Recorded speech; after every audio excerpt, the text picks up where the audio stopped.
Hello students, welcome to Reliant Commerce Academy. Today we are going to do some multiple choice questions of marketing. These are highly selective and very important questions for your exam. So let us start one by one. First is, which of the following is odd one out? यानी कि वो option ढूंढना है हमने जो एक category में नहीं आता है.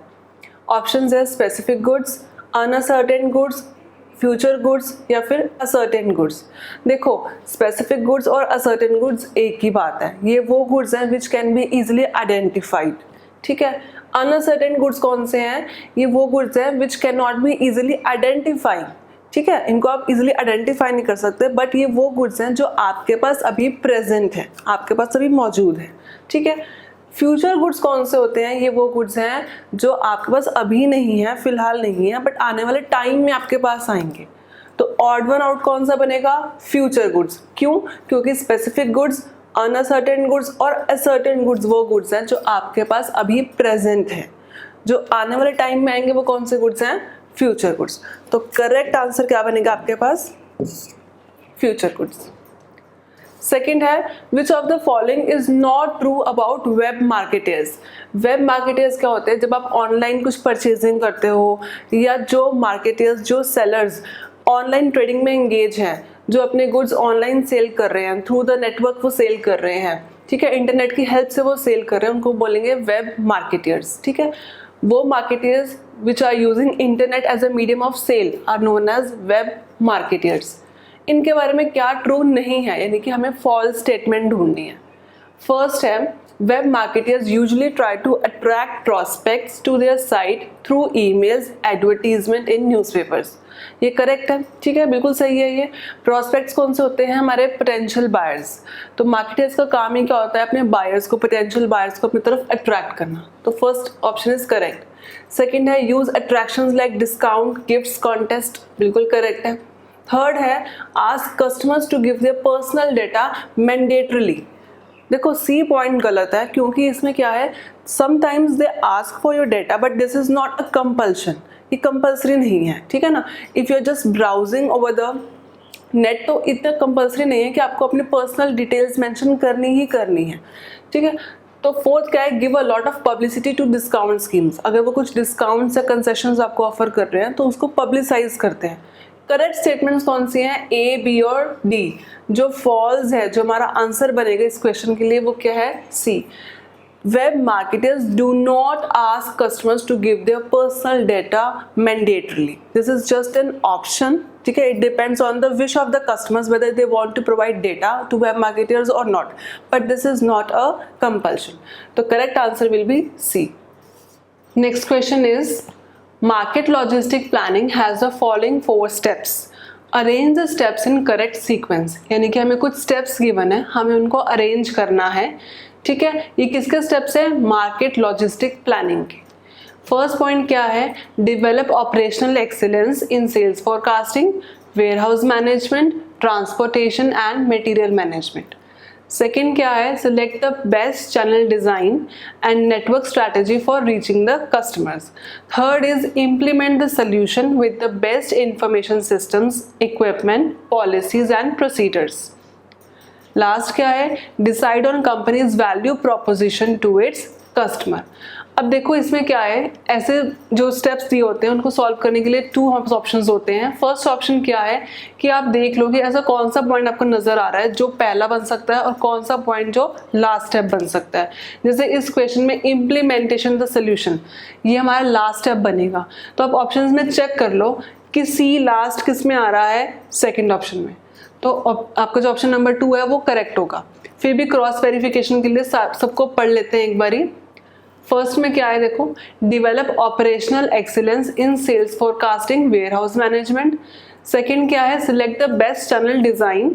थर्ड है इम्प्लीमेंटेशन द सोल्यूशन. और फोर्थ क्या है? Deciding on company's value proposition. सबसे पहले कंपनी क्या डिसाइड करती है?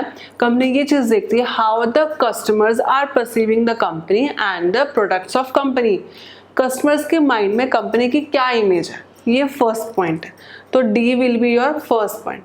अब जब इस चीज़ को आपने जान लिया है कि कंपनी जो प्रोडक्ट्स हैं, जो कंपनी के प्रोडक्ट्स हैं, उनको कस्टमर्स कैसे देखती है, ये आपने जान लिया है, तो सेकंड क्या बनेगा, select the best channel design and network strategy for reaching the customers. उन कस्टमर्स तक पहुंचने के लिए हमें क्या स्ट्रैटेजी बनानी चाहिए और क्या बेस्ट चैनल हमें यूज़ करना चाहिए। जब आपको ये समझ में आ गया है तो उसके बाद आप क्या करोगे, develop operational excellence in sales forecasting, warehouse management, transportation and material management. जब चैनल को डिसाइड कर चुके हो तो नेक्स्ट क्या बनेगा, ट्रांसपोर्टेशन, ठीक है, और लास्ट में क्या बनेगा, implement the solution with the best possible information system. तो correct sequence will be D, B, A and C. D, B, A and C. Option number 2 is correct. Next है find the correct matching between items of list 1 and list 2. अब हमने matching करनी है। देखो हमें दिया क्या हुआ है, फर्स्ट में कम्युनिकेशन मोड्स गिवन है, advertisement, sales promotion, word of mouth marketing and publicity, और कम्युनिकेशन प्लेटफॉर्म्स दिए हुए हैं, blogs, brochures and booklets, sales meetings and contest. अब देखो एडवर्टीजमेंट को आप कहाँ से लिंक करोगे, एडवर्टीजमेंट कहाँ से आएगा, देखो आप मुझे बताओ, एडवर्टीजमेंट को जब आप लिंक करोगे तो कहाँ से करोगे, ब्रोशर्स एंड बुकलेट से, ठीक है। Sales promotion with the help of contest, word of mouth marketing through blogs, blogs क्या होता है, एक ऑनलाइन डिस्कशन प्लेटफॉर्म है। पब्लिसिटी कहाँ से करोगे आप, सेल्स मीटिंग से। तो आप चेक कर सकते हो एडवर्टीजमेंट का क्या बनेगा आपका, ब्रोशर्स, सेल्स प्रमोशन का कॉन्टेस्ट, वर्ड ऑफ माउथ का ब्लॉग एंड पब्लिसिटी का सेल्स मीटिंग। तो correct option will be B. Then building long-term mutually satisfying relations with key customers, suppliers, distributors in order to earn and retain their long-term preferences and business is known as, अब देखो इसमें क्या दिया हुआ है, long term, लंबे time की आप बात कर रहे हो, म्यूचुअली सेटिस्फाइंग यानी कि आपको भी गेन है, मुझे भी गेन है, किसी को कोई नुकसान नहीं है, दोनों को ही बेनिफिट है। किसके साथ आपने लंबे टाइम तक रिलेशनशिप बनाने हैं, कस्टमर्स, सप्लायर्स, डिस्ट्रीब्यूटर्स। क्यों बनाने हैं, why, in order to earn and retain their long term preferences and business, ताकि वो आपके पास बार बार वापस आए, आपसे बिजनेस जनरेट करें और आपको रेवेन्यू हो, ठीक है। उनको हाई क्वालिटी की गुड्स सप्लाई करेंगे और हमें क्या मिलेगी, मॉनेटरी टर्म्स में बेनिफिट मिलेगा। तो जब हम म्यूचुअली सेटिस्फाई कर रहे हैं एक दूसरे के गोल्स को, लंबे टाइम तक दूसरे का साथ दे रहे हैं, it is clearly known as relationship marketing. Correct answer will be A, relationship marketing. Next है shopping goods have which of the following features, ठीक है। शॉपिंग गुड्स की बात कर रहे हैं, तीन गुड्स कौन से होते हैं, convenience goods, shopping goods and speciality goods. Convenience goods कौन से होते हैं, which are buying very frequently, बहुत जल्दी उनको परचेज कर रहे हो and you are spending a very few amount on that goods.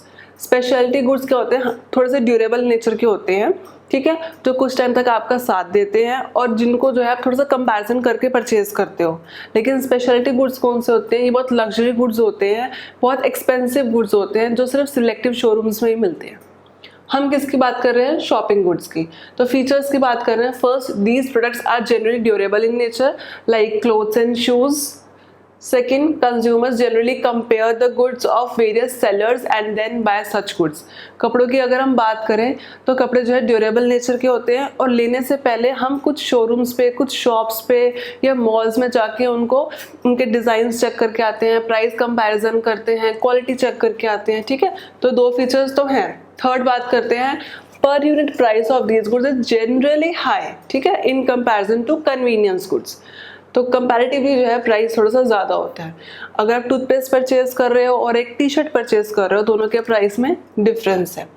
Toothpaste आता है हमारा कन्वीनियंस गुड्स में और टी शर्ट किस में आ जाएगा, हमारे शॉपिंग गुड्स में। Then these goods are regularly and continuously in demand.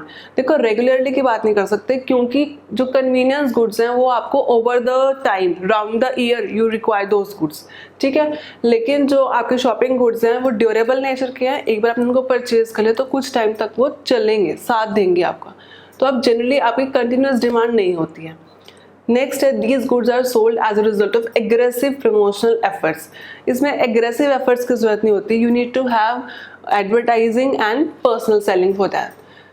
तो कौन कौन से फीचर्स इंक्लूडेड है, A, B and C. Options में चेक कर लेते हैं।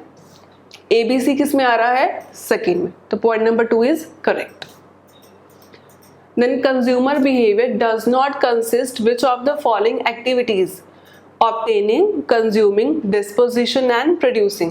देखो कंज्यूमर का प्रोडक्शन प्रोड्यूसिंग के साथ कोई लेना देना है ही नहीं, तो correct answer will be producing.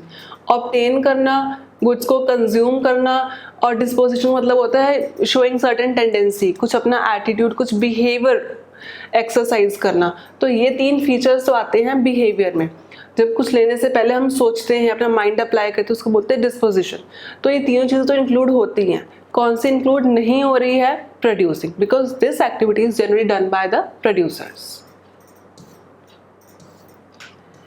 Next है, in which of the following pricing policies firm charges high initial price for the product and reduces it over times as the demand at higher prices is satisfied.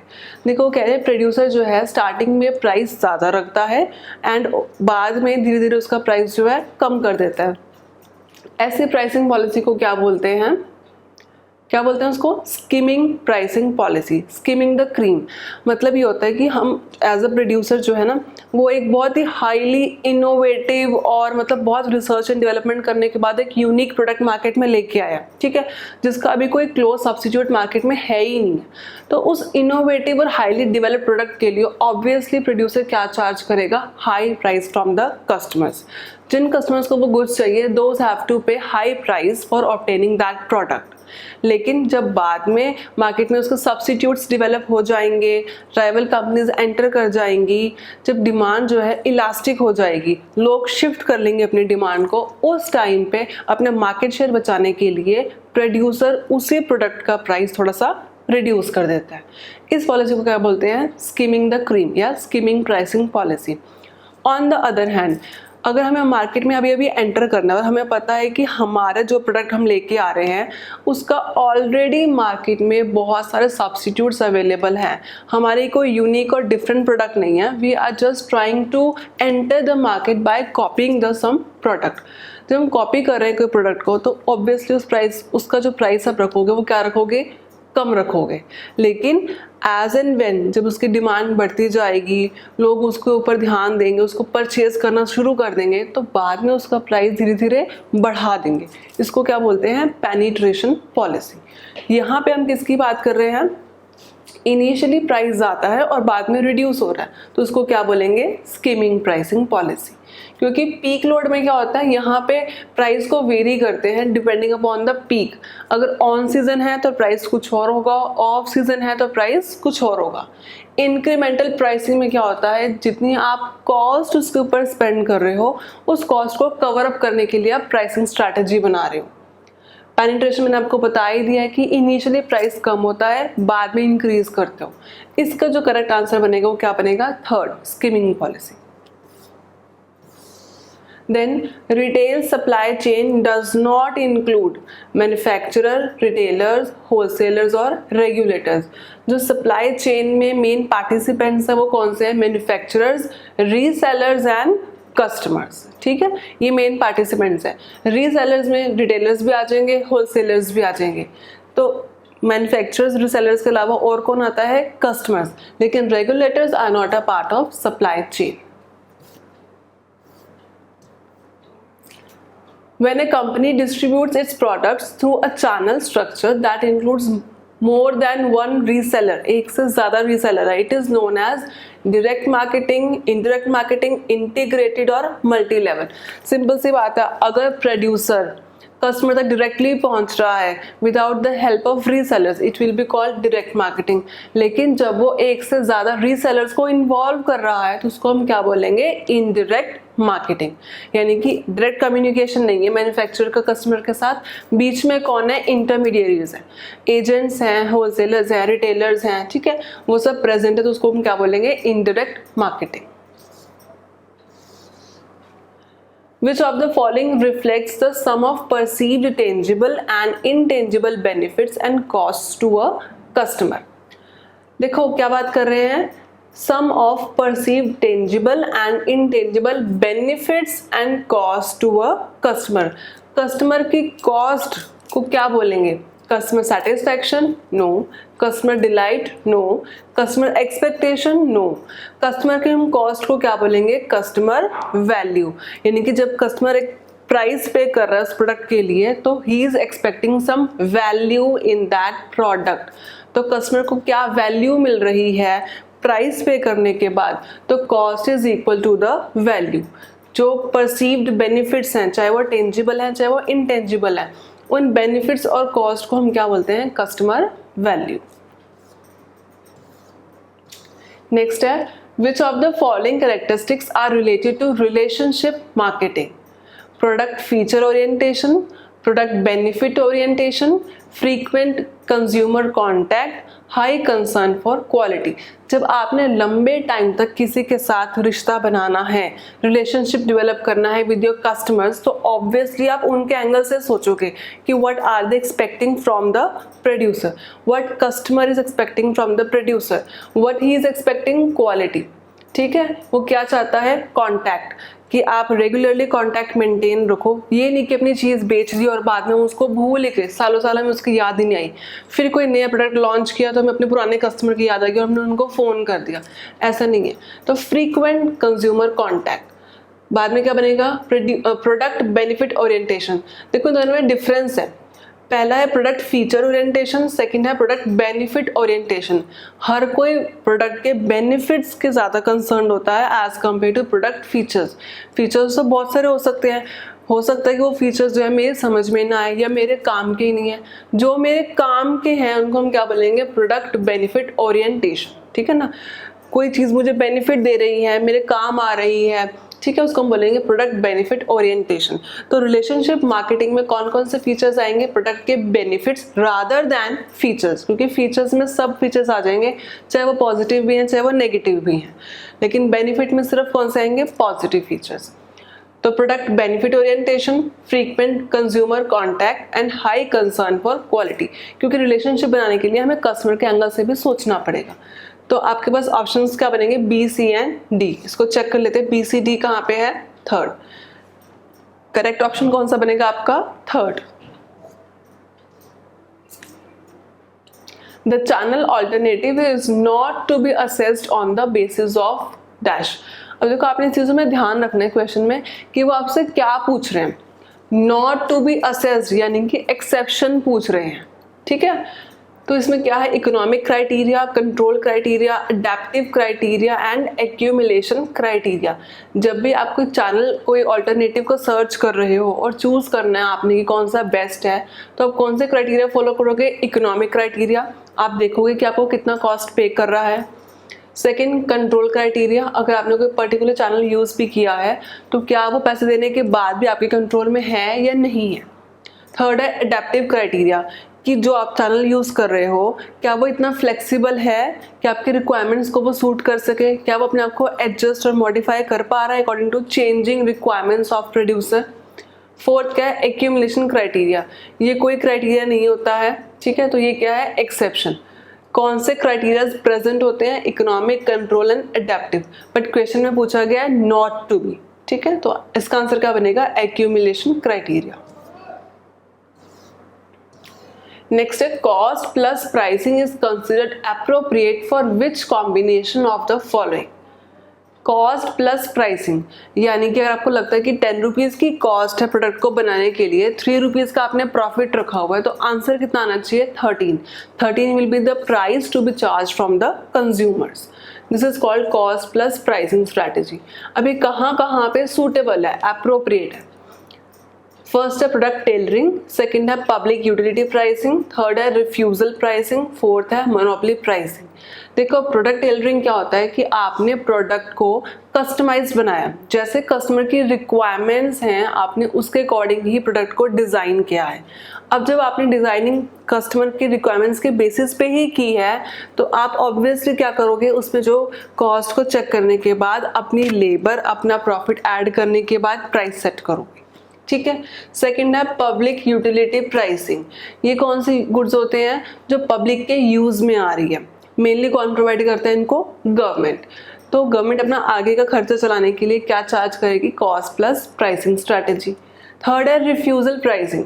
Refusal pricing में क्या होता है कि जब हमने कोई Taylor product बनाया है, कोई कस्टमाइज प्रोडक्ट बनाया है, तो हम उसमें ना एक प्राइस फिक्स कर देते हैं कि हम इतना प्राइस तो कस्टमर से चार्ज करेंगे ही करेंगे। अगर कस्टमर ने हमें इससे कम का प्राइस दिया तो हम उन प्रोडक्ट को सेल नहीं करेंगे। We will refuse to sell the product to the customer. तो हमने थोड़ा सा जो है ध्यान रखना है इसमें कि हमने कॉस्ट भी कवर करनी है और प्रॉफिट मार्जिन भी कवर करना है। अगर कस्टमर हमें इससे कम पैसे देगा तो हमने वो चीज़ उसको सेल करनी ही नहीं है। तो कहाँ कहाँ पे अप्रोप्रिएट है? प्रोडक्ट टेलरिंग में, पब्लिक यूटिलिटी में एंड रिफ्यूज़ल में। मोनोपोली में वो अप्रोप्रिएट नहीं है क्योंकि मोनोपोली का कोई पर्टिकुलर कॉस्ट स्ट्रक्चर होता ही नहीं है। मोनोपोली की तो अपनी विजन विल है कि वो किस कस्टमर से क्या प्राइस करना चाहता है, क्या प्राइस चार्ज करना चाहता है, वो डिपेंड करता है मोनोपोली की अपनी विश और डिज़ायर के ऊपर। ठीक है, उसको अपनी कॉस्ट से, प्रोडक्ट से, प्रॉफिट से कोई लेना देना नहीं है। सिर्फ मोनोपोली क्या देखेगा कि उसने देखना अगर तो कस्टमर जो है they are able to pay high price तो he will charge high price. But हो सकता है कि मोनोपोली ये भी सोचे, जो मोनोपोलिस्ट है वो ये भी सोचे कि कस्टमर्स जो है इतना हाई प्राइस चार्ज नहीं दे पा रहे हैं तो हम थोड़ा सा रिड्यूस करते हैं, तो वो एज पर द रिक्वायरमेंट्स वो प्राइस कम भी चार्ज कर सकता है। तो it completely depends on the wish of monopolist. तो यहाँ पे कॉस्ट प्लस प्राइसिंग सूटेबल किस केस में है? प्रोडक्ट टेलरिंग में, पब्लिक यूटिलिटी प्राइसिंग में एंड रिफ्यूज़ल प्राइसिंग में। तो 1 2 3 आना चाहिए। 1 2 3 किस में आ रहा है देख सकते हो, ऑप्शन नंबर डी में। करेक्ट आंसर कौन सा बनेगा आपका? Option number D. अब मैचिंग करनी है लिस्ट 1 को लिस्ट 2 के साथ। देखो क्या है इसमें, फर्स्ट में क्या है? The economy was characterized by marketing small regional suppliers who sold goods on local basis. ठीक है, सेकेंड है स्टैंडर्डाइज्ड ब्रांडेड गुड्स हैं, they are sold at national level. Third, era of market differentiation. Fourth है technological advancements, especially in the area of digital communication, allow marketers to communicate with individual consumers or very small groups. अब matching करना है आपको। देखो पहला क्या है, economy was characterize by marketing small regional suppliers who sold goods on local basis. Local basis की जहाँ बात आ रही है वो क्या बनेगा? फ्रैगमेंटेशन, कि आपने एरिया वाइज सेग्रीगेशन कर ली है, छोटे से एरिया में ही आप डील कर रहे हो, उसको बोलोगे फ्रैगमेंटेशन। सेकंड है गुड्स कौन से हैं? ब्रांडेड गुड्स हैं और आप नेशनल लेवल पे सेल कर रहे हो तो वो क्या बनेगा? Mass marketing. थर्ड है era of market differentiation. Differentiation कहाँ होती है? सेगमेंटेशन। लास्ट है टेक्नोलॉजिकल एडवांसमेंट, जहाँ पे आप क्या कर रहे हो? Very small group of audience के साथ डील कर रहे हो, उसको क्या बोलेंगे? Hyper segmentation. जहाँ पे आप बहुत छोटी सी मार्केट में डील कर रहे हो उसको बोलेंगे हाइपर सेगमेंटेशन। तो आपका क्या बनेगा sequence? 4 1 3 and 2। 4 1 3 and 2। Option A will be correct. Option A में क्या है दोबारा से चेक कर लेते हैं। ए में क्या है देखो, economy was characterized by marketing small regional suppliers, ठीक है, जो लोकल बेसिस पे सेल कर रहे हैं। फ्रैगमेंटेशन, उसके बाद स्टैंडर्डाइज्ड ब्रांडेड गुड्स हैं तो वो क्या बनेगा आपके पास? चेक कर सकते हो, 1 बनेगा mass marketing. Then market differentiation, segmentation है। टेक्नोलॉजी की जहां बात करो, जहां पे स्मॉल ग्रुप से डील कर रहे हो तो वहां क्या बनेगा? Hyper segmentation. तो आपका ऑप्शन नंबर ए बिल्कुल करेक्ट है। फिर आएगा आपके पास to examine whether the company is pursuing its best opportunities with respect to markets, products and channels is the purpose of which one of the following types of marketing control. देखो marketing control के बारे में बात कर रहे हो, लेकिन इसमें है क्या? Company is pursuing its best opportunities. Company जो है हर एक अपॉर्चुनिटी को ग्रैब कर रही है, उसको बेस्ट यूटिलाइज कर रही है with respect to market, products and channels. Strategic control, annual plan control, efficiency control और प्रॉफिटेबिलिटी कंट्रोल। जब हम बात कर रहे हैं कंपनी के कंट्रोल की, कि वो अपने मार्केट सिनेरियो को एनालाइज करके, ठीक है, जो भी बेस्ट पॉसिबल अपॉर्चुनिटी है उसको ग्रैब कर रही है अपने बेनिफिट के लिए, उसको हम क्या बोलेंगे? Strategic control. क्योंकि जब आप प्रेजेंट में देख रहे हो कि इन्वायरमेंट में क्या अपॉर्चुनिटीज़ हैं, क्या थ्रेट्स हैं, कैसे आप हर एक टाइम में थ्रेट्स को मिनिमाइज करके अपॉर्चुनिटीज़ को ग्रैब कर रहे हो, उनको यूटिलाइज कर रहे हो, उसको क्या बोलेंगे? Strategic control. नेक्स्ट है choose the correct code for the following statements, ठीक है। फर्स्ट है, a well chosen marketing channel must be align to company's marketing strategy with respect to segmentation, targeting and position. बिल्कुल सही है। कोई भी आप मार्केटिंग चैनल यूज कर रहे हो, इस चीज का ध्यान रखना है कि वो कंपनी के बेनिफिट के लिए ही यूज हो, ठीक है। वो कंपनी की गोल्स के साथ खुद को मैचअप कर सके, ठीक है। चाहे वो सेगमेंटेशन है, चाहे वो टारगेटिंग है, चाहे पोजीशनिंग है, कंपनी को हेल्प करना चाहिए to reach the high level of audience. तो first statement is correct. Second क्या बनेगा, marketing channels are set of interdependent organisations participating in the process of making the product available for the use of consumption. Product को consumers तक पहुंचाने के लिए और उसको यूजेबल बनाने के लिए जो हम इंस्टीट्यूशंस की हेल्प ले रहे हैं, they are interdependent as well as independent organisations, ठीक है। तो both the statements are correct. Option number third क्या बनेगा, both the statements 1 and 2 are correct.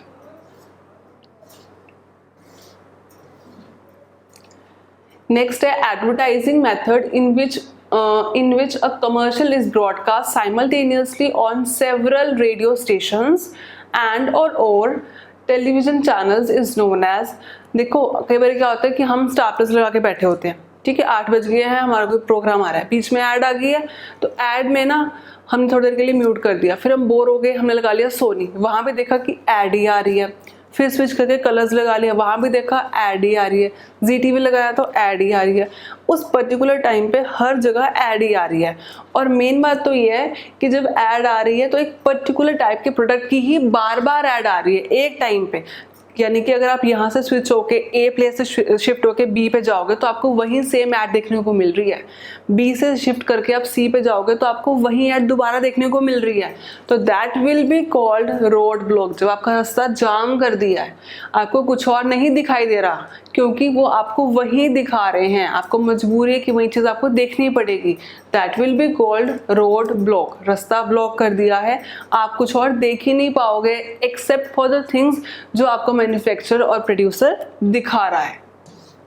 Next question है, विच one of the following modes is not an example of direct and database marketing communication.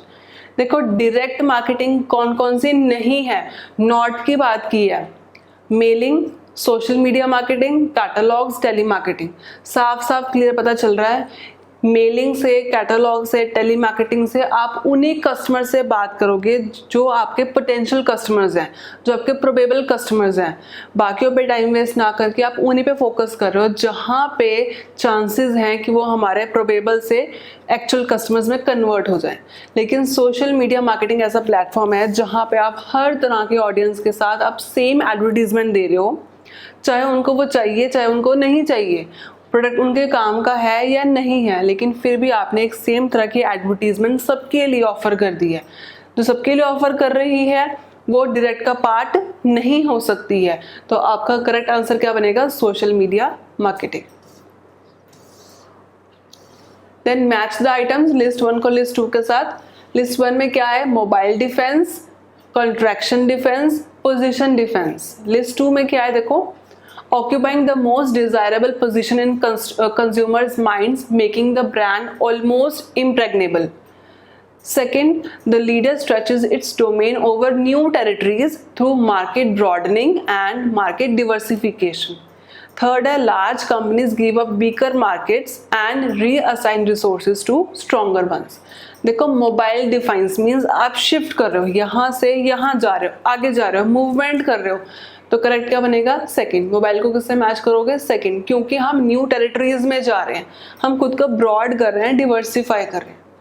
Contraction में आप कम कर रहे हो, यानी कि जो आपकी वीक मार्केट्स हैं उनको आप छोड़ रहे हो, वहाँ पे आपने काम नहीं करना। पोजीशन डिफेंस का काम क्या होता है कि अपने कस्टमर्स के माइंड में एक पर्टिकुलर पोजीशन को गेन करना, एक्वायर करना, वो पोजीशन जो मैन्युफैक्चरर और मार्केटियर चाहता है। वो ये चाहता है कि कस्टमर जो है मेरे प्रोडक्ट के अलावा किसी और की तरफ जाए ही ना। तो वो क्या बनेगा आपके पास, पोजीशन डिफेंस। तो करेक्ट क्या बनेगा आपके पास, 3, 2 and 1। 3, 2, 1 आप चेक कर सकते हो किस में आएगा, सॉरी क्या बनेगा, 2, 3 एंड 1, क्योंकि पहले में क्या है, 2 में क्या है, आप मोबिलिटी है, शिफ्टिंग कर रहे हो, उसके बाद क्या है, कॉन्ट्रैक्शन, जो वीक है उनको आप छोड़ रहे हो, और लास्ट में क्या है, आप पोजीशन बिल्डअप कर रहे हो कस्टमर के माइंड में। तो करेक्ट आंसर क्या बनेगा, 2, 3 एंड 1। 2, 3, 1 आप चेक कर सकते हो किसका पार्ट है, ऑप्शन नंबर ए। तो करेक्ट आपका जो ऑप्शन बनेगा वो कौन सा बनेगा, ऑप्शन ए, 2, 3 एंड 1। उसके बाद है assertion रीजनिंग गिवन है, देखो, purchase decisions are not based on how customers perceive prices but on the marketer's stated price। आप बताओ स्टेटमेंट करेक्ट है या फिर इनकरेक्ट है। This statement is not correct, क्योंकि इसमें क्या है, purchase decisions are not based on how customers perceive prices. देखो, जब भी कस्टमर परचेज कर रहा है तो वो उस प्राइस को अपने अकॉर्डिंग परसीव करेगा, ना कि जो मैन्युफैक्चरर और मार्केटियर कह रहा है। तो ये स्टेटमेंट तो गलत है। सेकंड में क्या है, कस्टमर्स में चांसेस है, may have a lower price threshold below which prices signal inferior or unacceptable quality and an upper price threshold where the product appears not worth the money। ये correct है। देखो first में क्या बताया हुआ है, फर्स्ट में वो कहना चाह रहे हैं कि परचेज डिसीजन जो कस्टमर कर रहा है ना वो डिपेंड करता है मैन्युफैक्चरर के ऊपर, जबकि ऐसा होता नहीं है। परचेज डिसीजन डिपेंड सिर्फ किसके ऊपर करता है, कस्टमर के ऊपर, कि वो प्राइस को क्या व्यू कर रहा है, उसकी नज़र में उस प्राइस का क्या मतलब है। तो डिसीजन कौन करता है, कस्टमर करता है। तो it is dependent on the customers perception. First तो गलत है। सेकंड में क्या है, सेकंड सही है, क्योंकि सेकंड वो क्या बता रहे हैं कि कस्टमर जो अपने माइंड में एक प्राइस बिल्डअप लेके चलता है, प्राइस का बैंड फिक्स करके चलता है कि प्राइस जो है ए और बी के बीच में ही होना चाहिए। ठीक है, अगर वो प्राइस को कम लेके चल रहा है कि ए प्राइस से बिलो नहीं होना चाहिए, मतलब अगर प्रोड्यूसर ने ए प्राइस से कम का प्राइस बताया आपको, तो आपने वो चीज़ नहीं लेनी है, क्योंकि हो सकता है कि वो चीज़ इन्फीरियर क्वालिटी की हो, तो हम उसको परचेज नहीं करेंगे। और अगर प्रोड्यूसर ने आपको बताया कि प्राइस बी से ऊपर है, बी से भी ज़्यादा है, तो हमें लगेगा कि नहीं, चीज़ लेने की ज़रूरत नहीं, क्योंकि उसकी इतनी वर्थ लग नहीं रही है। तो कस्टमर घर से जब चलता है तो वो एक प्राइस बैंड को लेके चलता है, लोअर और अपर प्राइस को साथ लेके चलता है। अपर से ज़्यादा प्राइस होगा तो उसको पे नहीं करेगा, क्योंकि उसका प्रोडक्ट जो है वर्दी नहीं लग रहा। लेकिन अगर लोअर से भी नीचे का प्राइस होगा तो भी उसको परचेज नहीं करेगा। क्यों? क्योंकि उसको लगेगा कि कस्टमर जो है बुद्धू बन रहा है, हो सकता है कि वो चीज़ बहुत पुअर क्वालिटी की हो। तो आपके पास असर्शन सही है, पर रीज़न, असर्शन जो है गलत है, रीज़न क्या है, सही है। आप देख सकते हो किसका बनेगा, A is incorrect but R is correct. ठीक है, ध्यान आ गया, समझ में आ गई ये चीज़ कि ए हमारे पास गलत है और जो रीजनिंग है वो बिल्कुल करेक्ट है। अब देखो लास्ट क्वेश्चन में क्या बता रहे हैं, असर्शन रीजनिंग का ये, वो भी database assist in market segmentation. Database क्या है, कलेक्शन ऑफ डेटा। जो डेटा को कलेक्ट कर रहे हो that will help you in market segmentation. Data है तभी कंपाइल करके आप चेक कर रहे हो ना उसको कि मार्केट को सेगमेंट करना चाहिए या नहीं करना चाहिए। अगर हम कर रहे हैं तो हम किस बेसिस पे कर रहे हैं, तो ए इज करेक्ट। सेकंड क्या है, देखो, customer relationship management databases have become asset for the analysis of customer behaviour. ठीक है, इसमें क्या है कि हम जब बात कर रहे हैं कस्टमर के डेटाबेस की बात कर रहे हैं, वो हमने क्यों एक्वायर किया, क्यों सेटअप किया, क्योंकि आज के टाइम में वो हमारा एसेट बन चुका है which is helpful in the analysis of customer behaviour. तो ए और आर दोनों करेक्ट है, लेकिन हम कहीं ना कहीं कह सकते हैं कि R is the correct reason for A. सिर्फ आपने पहले में क्या बताया था कि डेटाबेस इंपॉर्टेंट है मार्केट सेगमेंटेशन के लिए। क्यों इंपॉर्टेंट है, इसका रीज़न क्या है, क्योंकि इससे हम कस्टमर के बिहेवियर को जान पा रहे हैं। जब कस्टमर के बिहेवियर को आप पहचान रहे हो, जान रहे हो, तो आप उसके बेसिस पे साइकोग्राफिक सेगमेंट्स जो है क्रिएट कर सकते हो, जो आपको हेल्प करेगी आगे प्रॉफिट्स पोटेंशियल को इंक्रीज करने के लिए। तो आप इसमें क्या लिखोगे, ए एंड आर दोनों ही करेक्ट है, लेकिन आर जो है करेक्ट एक्सप्लेनेशन है ए की। तो करेक्ट आंसर क्या बनेगा आपके पास, कोड कौन सा बनेगा, ए। ठीक है, तो ये वो क्वेश्चन है जो बहुत इंपॉर्टेंट है और एक्सपेक्टेड है आपके एग्जाम्स के लिए। Thank you.